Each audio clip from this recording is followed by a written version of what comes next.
Check it out. Got the Hellcat lifted up here. So I got something important we're going to be doing here. As you guys know, she's set up on the 15s back here.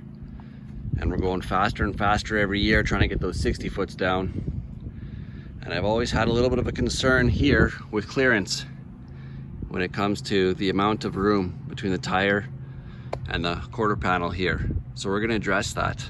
So follow me here over to the trunk. Let's have a look.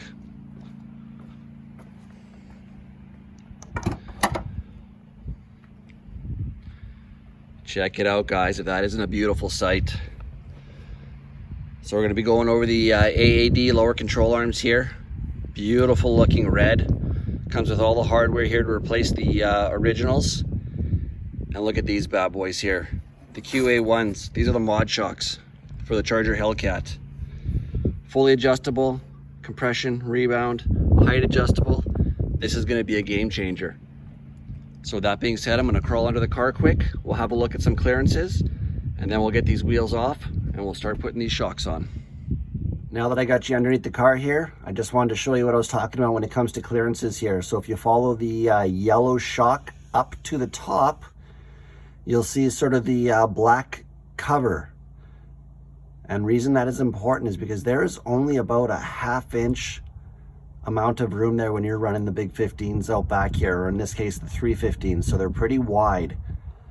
And this is going to become important when I take this rear tire off. I'm going to show you why this is important, and I'm hoping that the coilovers are going to fix this. So let's get the car backed up and get to work.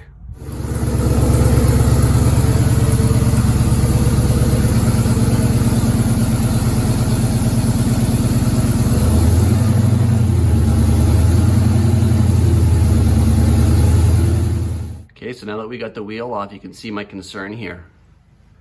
This little bit of rubbing. So as the tire comes up and bounces, it tends to rub on this piece here, which you can see is wearing away, unfortunately. And recently I just started to run a 1/8 inch spacer. So I'm not sure if that's gonna make a big difference or not, but I'm hoping with the new coilovers, we can avoid all that issue and get a little bit more clearance here. So with that being said, let's go ahead and let's get started. First thing I'm going to go ahead and do is remove these two 16mm bolts to alleviate some of the pressure on the shock.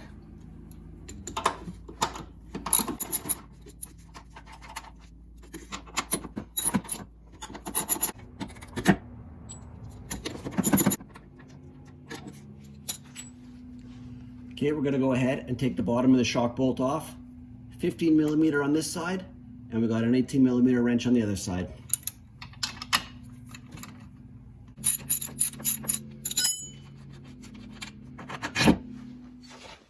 Okay, so now we're going to go ahead and take off this 15mm bolt being held in at an 18mm nut on the other side. I've got the jack set up here, alleviating some of the pressure from the spring.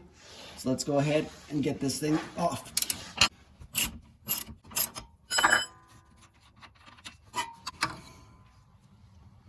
Okay, we've got the nut off.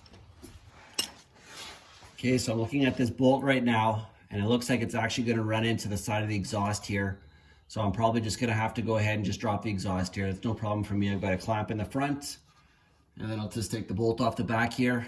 Be back in a jiffy.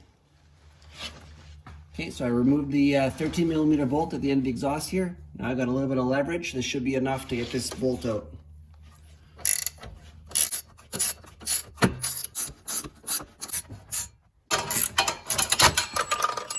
Now let's slowly go ahead, lower the jack, get the tension off the spring.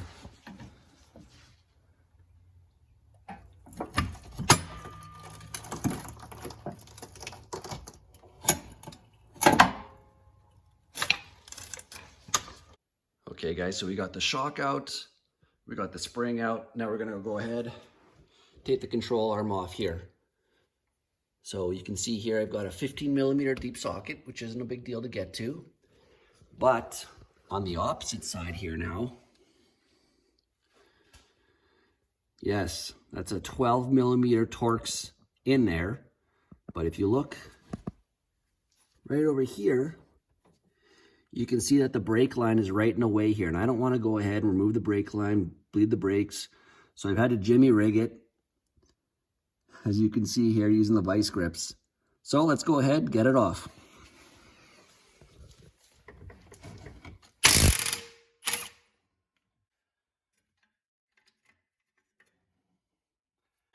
Okay, so as you see, we were able to get the nut off, push the bolt through, but of course, if you look over here, here's our bolt, and it's going to, boom, it's going to hit that brake line. So we're going to have to remove the calipers here, unfortunately. I might just try to do the top bolt, get it undone, and swivel it out of the way.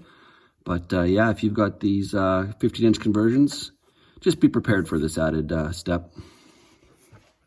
Okay guys, so we were able to take the top bolt off the caliper and loosen the bottom bolt, which gave us enough leverage, and as you can see, we got the bolt out. So let's go ahead, get the control arm removed. To get the control arm out, good point of leverage, I find, is right above where the bolt went through here. Give it a pry, and that should pull through here.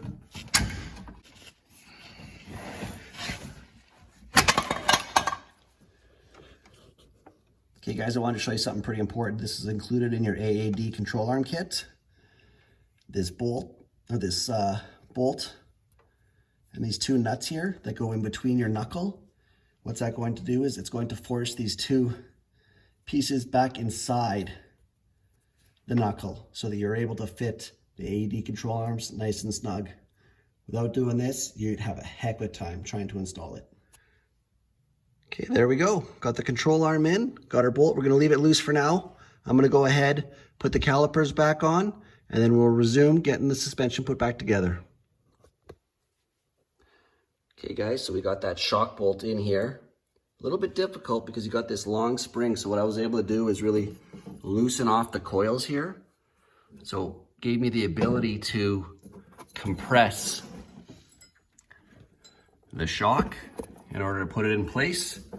Next, we're gonna go ahead, line it up in here, and then we're gonna go ahead and do the back of the control arm. Okay guys, so there you go. I got the final bolt in the back here. As you can see, we've got all the bolts on here. Everything is looking really good. It's nice to be able to have accessibility for these. I may have to just lift the car when I'm at the track to go ahead and adjust these, but they're well within reach. So far, clearances look really good.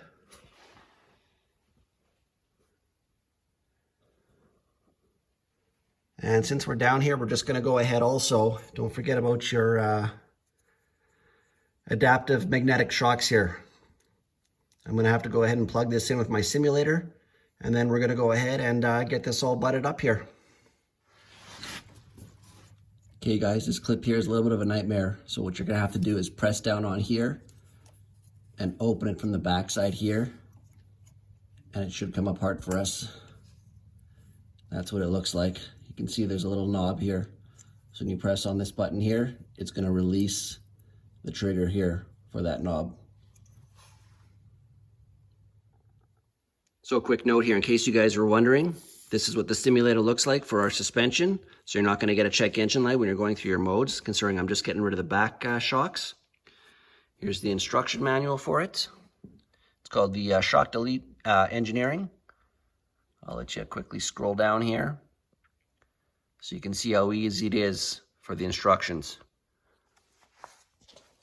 Okay guys, final step here. We're gonna have to go ahead and torque everything now. The nicest thing about this is it comes with instructions through AAD, so it gives you all your torque specs. So for our brake rotor caliper, it's 96 foot-pounds that we're gonna have to tighten everything to. For the upper shock mounts, up over there, those guys are 38 foot-pounds. The lower shock mount, right there, that's gonna be 96 foot-pounds. The control arm end over there, that's gonna be 96 foot-pounds, and the knuckle end, where we had to, right over here, behind the rotor, right there, this one here is gonna be 105 foot-pounds. So once we go ahead and do that, we can get the wheels on and check to make sure everything clears nicely. Got the car jacked up to level height here. Looking at all the clearances here, you can see the reservoir has got plenty of clearance. My concern is up by the top of the shock there, not a lot of room. Seems to be pretty much about the same as what we had with the shocks. My only concern is, with the factory shocks, my only concern is it potentially rubbing on the tire during a bounce if it was to get too high. So I will keep you posted once we get this thing on the ground and take it for a test drive. I may have to wind up putting in a little bit of a bigger spacer. So that's with the 1/8. We might have to go to a 1/4 inch spacer. So I'll definitely keep you posted. Okay guys, just got back from our first test drive here, and of course we are getting some rubbing here on these springs. It's ever so slight, and it is with the spacer on here. This spacer is 3/8 of a spacer, so it's pushed the tires out quite a bit. If we look over at the rubber here, of course these are 3/15s, you can see where it's been running. I just threw some shoe polish on here so I could see the marking to see how bad it was rubbing. Now you can tell it's just ever so slightly rubbing. It's not bad. I believe that's only in the corners, but if we walk around over to this side here, you can see how far the rubber's sticking out there, which I'm not a huge fan of. So right now I'm looking at ordering some longer studs and another wheel spacer. I'm all out of ideas to how to pull the suspension in because we're right up against the frame here. Not much more to move here. Even if I was to manipulate this or build a new harness for this, I almost wish that AAD would have given a couple different options here. Would have been nice. You could have had maybe like a 3-hole setup here for running different sizes or different geometry. Maybe future projects moving forward will have something like that. But right now we're just kind of a work in progress here, so I'll keep you guys posted. After a long debate, guys, this is what I decided on doing here. As you guys know, I was having the rubbing issue happening here with the coil spring on top of the shock. So I decided to take that off. It's okay though, we decided to stick with the Demon Killer spring in the back here with, as you guys can see, that beautiful AAD rear control arm. Now, no longer need my spacers, which is perfect. The car sits really nice. Car drives really well. I'm still playing with the suspension tuning right now, but I'm telling you guys, this thing here is just the way I want it. It sits right and it's hooking right now. So let's get the wheel back on and I'll give you guys a quick once around, see what she really looks like. Here's what the finished product looks like. Now that we've removed the spring and the spacers, we're back to sitting pretty flush here. You can see the car does poke out a little bit, but nothing like it was before.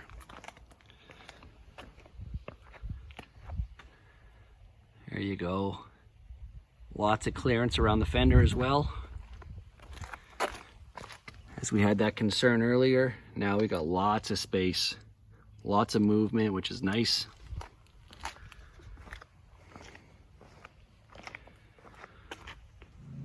One last thing I wanted to show you guys, give you perspective. So this is the factory wheel and tire, 275 on it. Obviously it's a 20-inch, but look at how much room we have here. You know what I mean? Easily fit the spring. So if you're an autocross guy or a guy that has a smaller wheel and tire setup, definitely this setup will work for you. But if you're going 15s, guys, this is the only way to go, unfortunately. Okay, so we're back in the Hellcat right now, and it's my time to give you guys my honest opinion of the AAD Mod Shocks. I gotta say, you know what, these are great shocks. It was very unfortunate the fact that they didn't fit on my setup. So my setup, as you guys know, have been following along, it's a 15-inch conversion. And unfortunately with the coilover springs, the springs were just rubbing and they would not work with this car. In order for it to work, I'd have to probably put in longer stud bolts, or run those spacers or run a different offset wheel, and all those options I didn't want to do. I'm pretty heavily invested in my rear tire setup. I've got 2 sets, one for the street and one for the strip, so it really wasn't an option for me. So with that being said, we went back to the factory, or not the factory, but the Demon Killer springs on the back with the actual Mod Shock, and I'm telling you, it's awesome. So far, being able to drive with a vehicle, it's been excellent. I've done a couple digs with the car, and it's working, guys. It really is. Honestly, I can't wait to get back to the track and see how the setup's going to do there, because that's where it's most important. There's quite a bit of flexibility as far as the suspension goes. I've had this thing really soft, where we've had the car bouncing on takeoff, to now where it really just hits and it plants. So it's exactly what I was looking for. So I hope this video was helpful. Like I said, if you're doing any autocrossing, or if you're running a smaller tire and you don't really care about the drag racing aspect of it, honestly, great suspension, super adjustable. I really like the fact that you can adjust the heights as well. That was very important to me. But with the AAD control arm, in case you guys are wondering, it says on my website it actually lifts the car about 1/2 inch, and that's really all that I wanted for my comfort zone. And having that extra lift has really allowed this car to move quite a bit and actually allow that suspension to really work. So with that being said, thanks again for watching, and we'll see you at the next one. Take care.